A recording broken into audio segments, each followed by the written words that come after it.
বিএনপিতে দগরিয়া আরাফাত রহমান কোকো স্মৃতি ফুটবল অনুষ্ঠিত হয়। তথ্য বিডিচিত্রী রিফন মিয়া।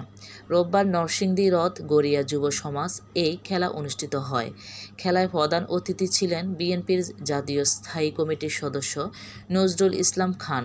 বিশেষ অতিথি হিসেবে উপস্থিত ছিলেন বাংলাদেশ জাতীয়তাবাদী দলের ভাইস চেয়ারম্যান আবদুল্লাহ আল নোমান। উপস্থিত ছিলেন বিএনপি চেয়ারপারসনের উপদেষ্টা পরিষদের সদস্য সৈয়দ মোজাম্মেল হোসেন আলাল।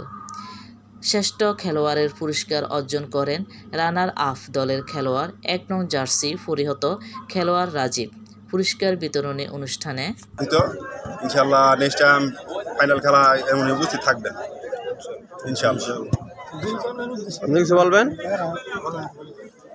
আজকের এই খেলা প্রধান অতিথি জনাব রনি ভাই, আব্দুর রব রনি ভাই।